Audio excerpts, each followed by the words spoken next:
This month we saw some of my camera gear get smashed. We've got $10 billion war between Azure and AWS. AWS, Azure and GCP profits are heading skywards, but their share prices are crashing. Stories for healthcare, finance and manufacturing industries. New GCP Anthos looking after other clouds, plus much more in the next 10 minutes or less.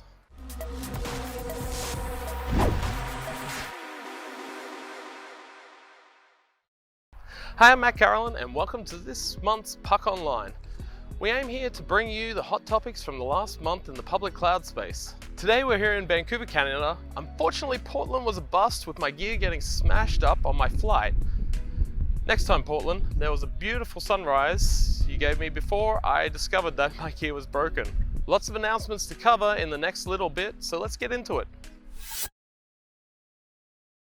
In general news, the big three cloud providers have posted their Q1 2022 earnings results, and it seems the growth times are still strong. Amazon, Microsoft and Google all posted growth in their cloud units, but it's not all roses. AWS growth couldn't stop Amazon as a whole posting a loss for their quarter, while GCP is still losing money on a regular basis. Amazon and Google shares have been falling sharp over the last few weeks. However, Microsoft was holding strong until recent days.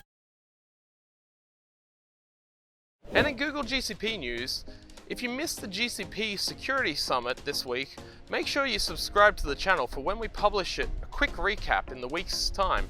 As part of Anthos 1.11 release, Anthos clusters on Azure and AWS now support Kubernetes versions 1.22.8 GKE 200 and 1.21.11 GKE 100.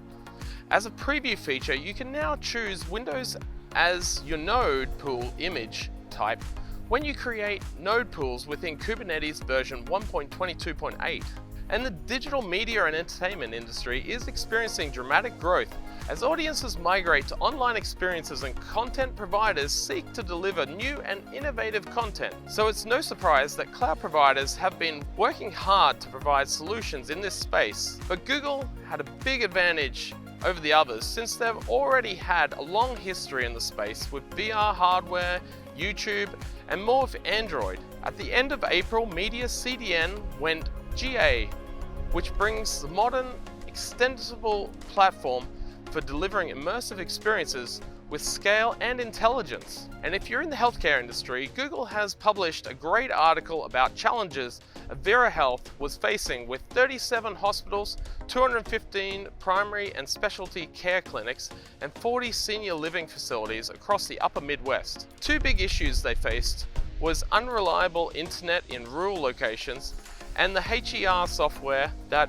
only captured billing information and didn't improve patient outcomes, even though doctors were spending 2 hours in every 1 hour visit a patient saw.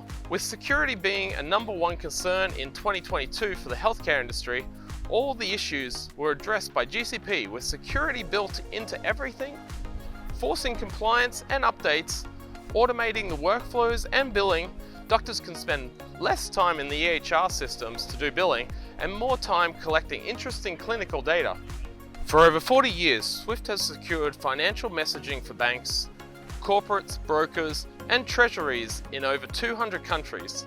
Swift recently announced that the launch of the new solution Alliance Connect Virtual, which enables their customers to connect to the Swift network directly from the public cloud.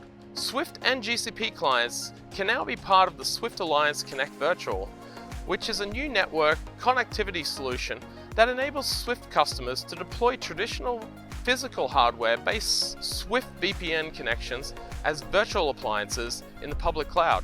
And GCP is set to release 2 new solutions targeted at the manufacturing sector and aiming to ease data engineering and analytics tasks, unifying data from diverse machine assets to offer business insights to factory managers.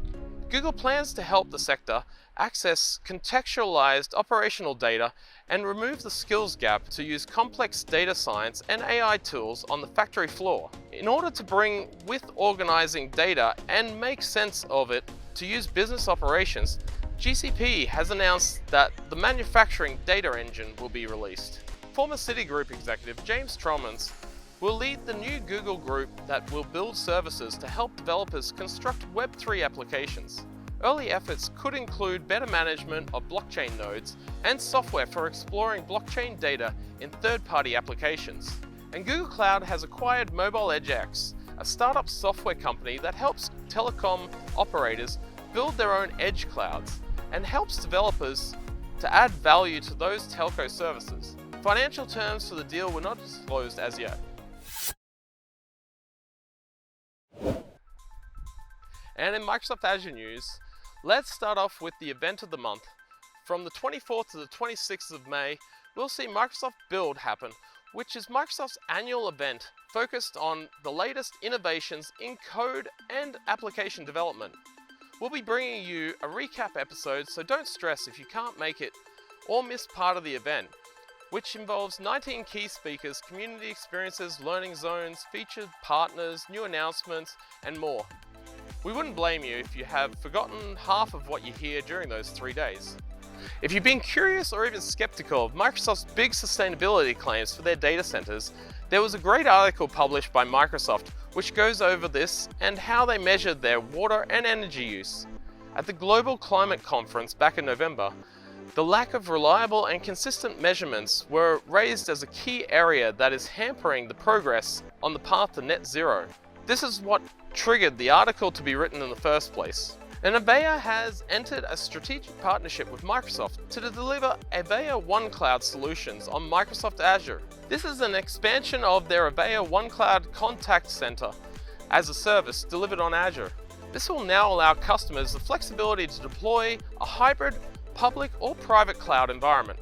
And Microsoft's Azure's Video Analyzer service is being put out to pasture, with its termination notice arriving less than a year after the preview was unveiled at last year's Build event. The shutters will be pulled down for good on November 30th, and Microsoft has warned that December 2nd, 2022, your Azure Video Analyzer account will no longer function. Users have been unable to create new accounts since May 2nd. And Microsoft has announced that its Azure Managed Grafana service is now available in preview, some 5 months after its first revealed plans for the offering in direct partnership with Grafana Labs. Grafana is an open source platform that enables some of the world's best companies to unify, query, and visualize disparate telemetry data in a single dashboard. And in AWS news, recently AWS announced the general availability of AWS Amplify Studio, a visual interface that simplifies front and back end development for web and mobile applications. It extends the existing AWS Amplified service, a set of tools and features to help developers get started faster with configuring various AWS services to support their back-end use cases such as user authentication, real-time data, and file storage.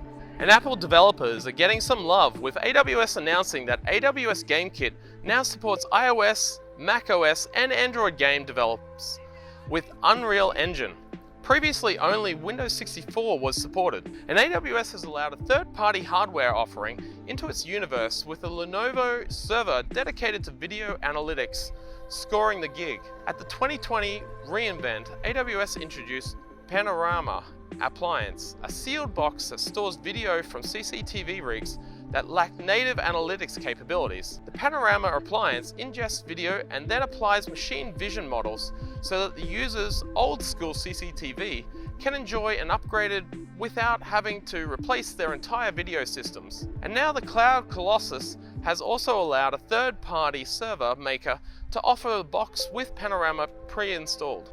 And AWS has announced it's committing over $30 million to startups of underserved business owners. The initiative is part of AWS's Impact Accelerator, which gives high-potential pre-seed startups the knowledge and tools required to reach key milestones. And the big AWS news for the month was AWS winning over Microsoft for the $10 billion NSA cloud contract. The contract, codenamed Wild and Stormy, was first awarded to top cloud provider AWS in July 2021. However, Microsoft contested the decision. You may remember that Microsoft won the Department of Defense $10 billion contract back in 2019, which AWS contested. And due to that, the contract ended up being scrapped due to changing requirements and the controversy with Trump and others injecting their opinions.